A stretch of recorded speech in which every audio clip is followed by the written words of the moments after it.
अमन्त्रम् अक्षरं नास्ति नास्ति मूलं वनौषधम् अयोग्यः पुरुषो नास्ति योजकस्तत्र दुर्लभ। इसी मंगल कामना के साथ आप सभी का हार्दिक स्वागत एवं अभिनंदन। आइए गुरु वंदना से कार्यक्रम का शुभारंभ करते हैं। ओम श्री दक्षिणामूर्ति गुरुवे नमः। ओम शांतं त्रिनेत्रं विदुकांति शुभ्रं संविव्रतं दोष्कशुभै चतुर्भि मुक्ताक्षमालां कलशं सुधाया श्रीज्ञानमुद्रामपि पुस्तकं च दिव्याम्बरं चन्दनगन्धलेपै समुज्ज्वलाङ्गं मणिरत्नकै च वीरासनस्थं च शशाङ्कचूडं श्रीदक्षिणामूर्तिगुरुं स्मरामि। होत्रागृहोत्रागृहविश्यहोत्री होमादि सर्वाकृतिभासमानं यद्ब्रह्म तद्बोधवितारणीभ्यां नमो नमः श्री गुरुपादुकाभ्याम। एक बार फिर से आप सभी का हार्दिक स्वागत एवं अभिनंदन। दोस्तों, पिछली कड़ी में हम लोगों ने चर्चा में ये तय किया था कि ये जो विशेष अवसर है, विशेष माह है, गणतंत्र दिवस के उपलक्ष्य में हम लोगों ने एक कड़ी का शुभारंभ किया था, गणतंत्र विमर्श। तो आज उस कड़ी के प्रथम उसमें हम जो आज चर्चा करेंगे वो गणतंत्र के फूल, जो कि सबसे अहम बिंदु है, उस पर चर्चा करेंगे।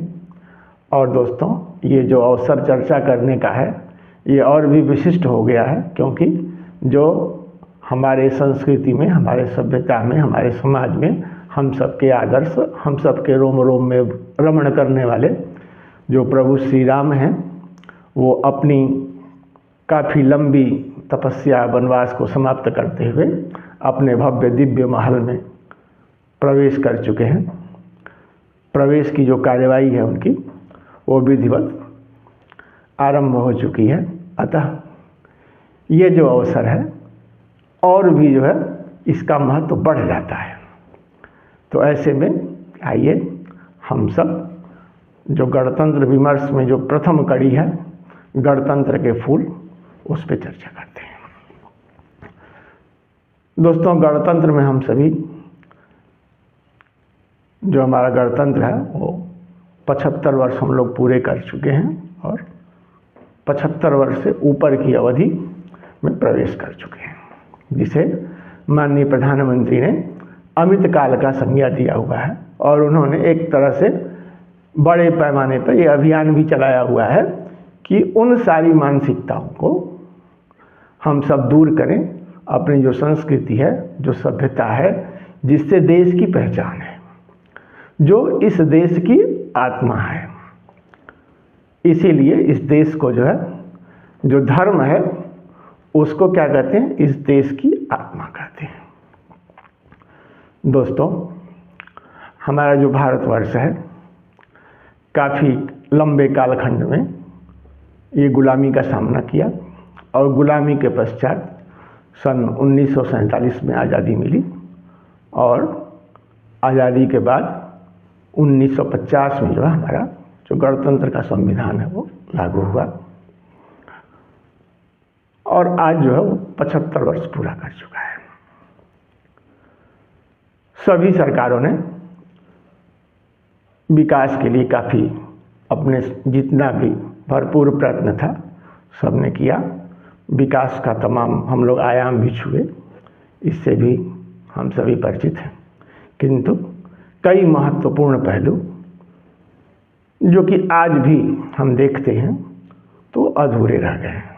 किंतु आज जो चारों तरफ मधुमय माहौल बना हुआ है श्री राम जन्मोत्सव का, श्री राम के अपने भव्य महल में प्रवेश का, उसका जो व्यापक असर है वो हमें अपनी, हमारी जो संस्कृति है, जिससे हम जीवन का आरंभ करते हैं राम, और जब ये यात्रा समाप्त करते हैं जीवन की, तो भी हम उसी सत्य का उद्बोधन करते हुए राम नाम सत्य है करते हुए इस दुनिया से प्रस्थान करते हैं। यानी राम ही हमारे जीवन है, राम ही हमारे आरंभ हैं और राम ही हमारे आदि हैं, और समस्त जीवन पर्यंत जो राम है वही जीवन का ध्येय है, वही लक्ष्य है, वही मार्ग है और वही हमारे सब कुछ है।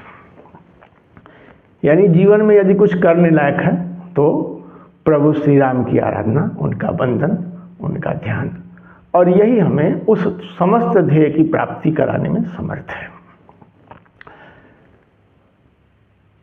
कुछ चर्चा करने के पहले, कैसे, इसको बताने से पहले हम आपके बीच में एक घटना साझा करते हैं।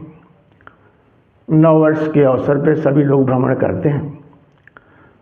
भ्रमण में मैं भी था। संयोग से एक स्थान पे हम लोग खड़े थे जहाँ पर दो युवक थे, आपस में बात कर रहे थे, वहीं मैं भी खड़ा था। कुछ एनजीओ के बोर्ड लगे हुए थे, वो उस पर चर्चा कर रहे थे। चर्चा में एक युवक ने कहा कि जो स्लोगन लिखा हुआ था उस एनजीओ का, स्वास्थ्य, चिकित्सा, स्वास्थ्य और शिक्षा, तो देख करके युवक आकृष्ट हुआ, कहा ये बहुत अच्छा स्लोगन है। मैं भी सुन रहा था। अचानक, वैसे मैं ज़्यादा बोलता नहीं हूँ, किंतु पता नहीं क्यों उस दिन मैंने कहा कि नहीं, ये स्लोगन जो जीवन होना चाहिए, यानी चिकित्सा, स्वास्थ्य और जीवन। युवक भड़क उठा, क्योंकि जो अपना उसके मन में जो भाव था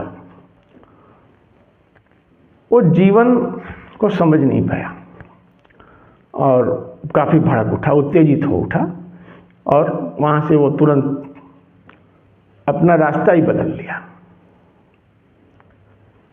ये घटना काफ़ी अंदर तक मेरे मन को झकझोर दिया और हमने इस पर काफ़ी चिंतन किया।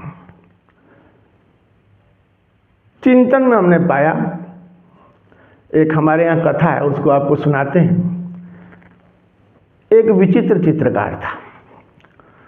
प्रदर्शनी का आयोजन हुआ, एक हाल में प्रदर्शनी थी, उसमें दो जो है चित्रकार थे और बीच में एक कर्टन जो है लगा हुआ था, एक इधर एक आमने सामने की दीवार पे दोनों को दे दिया गया था चित्र बनाने के लिए। तो जो एक चित्रकार था वो चित्र बनाने में माहिर था, वो अपना आता था, नित्य चित्र बनाता था, और जो दूसरा चित्रकार था उसे चित्र की विद्या ज्ञात नहीं थी, किंतु फिर भी वो एक सम्मानित चित्रकार था, इसीलिए दुनिया उसको विचित्र चित्रकार के नाम से जानती थी। तो क्या हुआ कि जब प्रदर्शनी शुरू हुई, वो अपना ढेर सारे ऐसे सामान ले आता था जिससे उसकी दीवार में चमक उत्पन्न हो,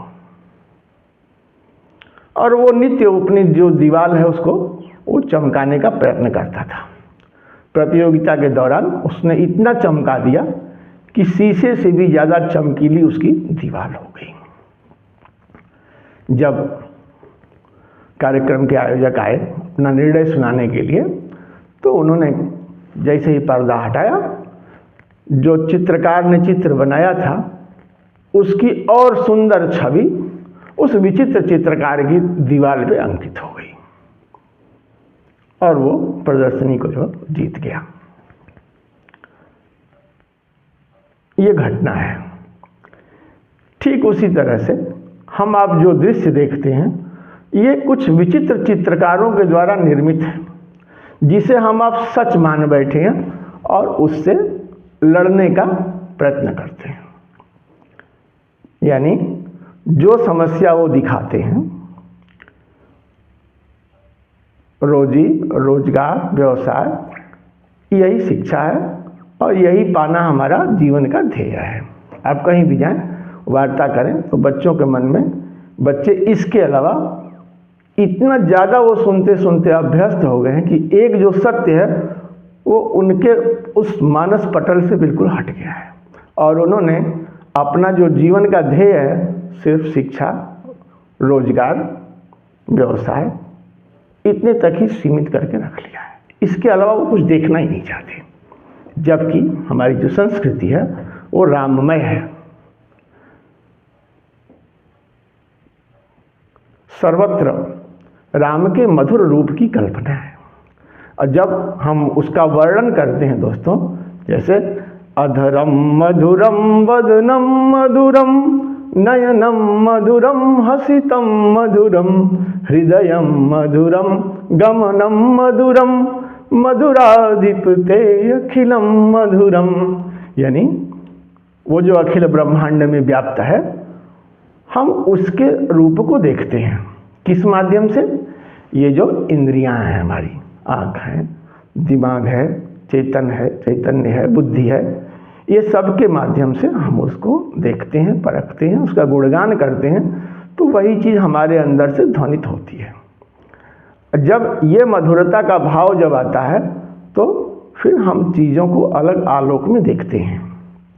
इसीलिए हमारे यहाँ जो आचरण है उसको ज़्यादा प्राथमिकता दी गई। रामचंद्र जी का गुणगान इसीलिए किया जाता है कि उन्होंने एक आदर्श चरित्र का स्थापना किया,